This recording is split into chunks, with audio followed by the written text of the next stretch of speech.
जी बच्चों, question number है अब हमारा लास्ट क्वेश्चन इस एक्सरसाइज का क्वेश्चन नंबर 17 है। इसमें आपका देखो कुछ डिफरेंट क्वेश्चन की स्टेटमेंट है। आपका ट्रिग्नोमेट्रिक फंक्शन इस तरह से दिए गए हैं कि आपस में उनका रिलेशन भी नहीं है। उनको थोड़ा सा कन्वर्ट करके फिर आपको वो रिलेशन में ला करके फिर आपको थीटा एलिमिनेट करना होगा, क्योंकि थीटा तो एलिमिनेट हो रहा है।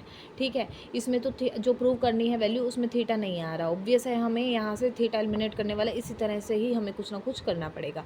लेकिन अब कोट थीटा आपको दिया है, trigonometric function cot theta plus cos of theta is equal to M, cot of theta minus cos of theta is equal to M.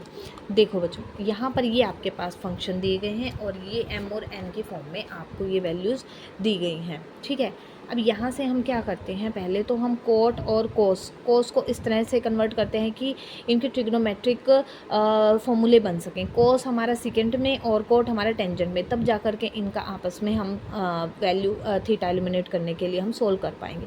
तो हम क्या करते हैं, इनको ऐड कर देते हैं, एलिमिनेशन मेथड लगाते हैं। देखो बच्चों, डायरेक्ट ही लग रहा है यहाँ से, एडिंग ऑन एडिंग ऐड कर देते हैं ऑन एडिंग। ये कोस कैंसिल हो गया, ये आपका बन गया है 2 cot of theta is equal to M plus N. तो कॉट ऑफ थीटा आपका आ गया है एम प्लस एन बाई 2 और टेंजेंट थीटा आपका बन जाता है 2 अपॉन एम प्लस एन। ये हमारी इक्वेशन 1 आ गई। टेंजेंट आ गया, यहाँ से सोल्व कर लिया, एम और एन की फॉर्म में आ गया। ठीक है, अब हमें चाहिए सीकेंड थीटा। तो अब हमने ऐड किया है, ऐड करने से ये सॉल्व हुआ। अब हम क्या करते हैं, सब्ट्रैक्ट कर देते हैं जहाँ से हमारा कोस की फॉर्म।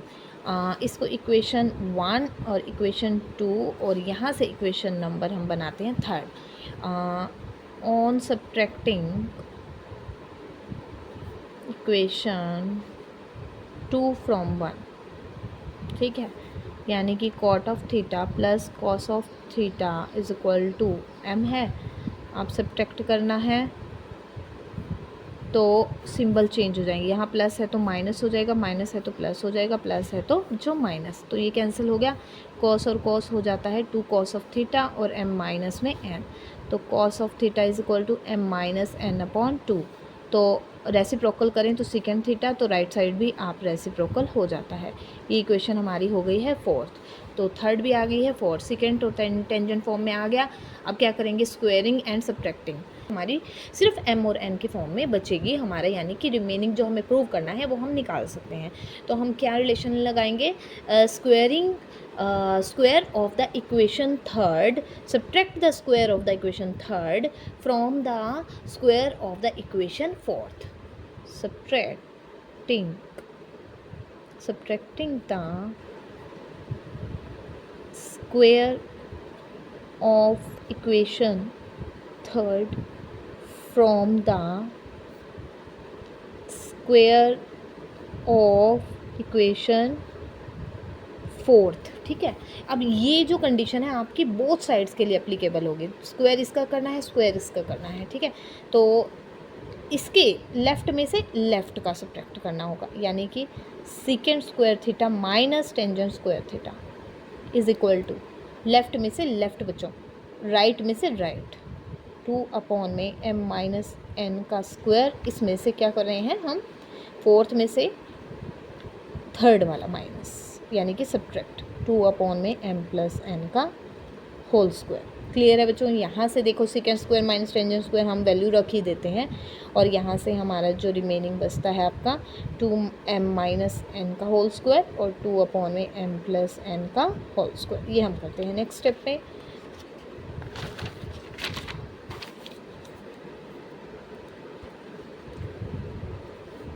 1 इज इक्वल टू 2 का स्क्वायर हो जाता है 4m माइनस एन का होल स्क्वायर है, माइनस यहाँ भी है 4m प्लस एन का बच्चों यहाँ से होल स्क्वायर है। तो 4 हम ले लेते हैं यहाँ से कॉमन, तो हमारा बचता है 1 अपॉन में m माइनस एन का whole square minus 1 upon m plus n का होल स्क्वायर और यहाँ से इक्वल टू 1 है। ठीक है बच्चों, क्लियर है आपको।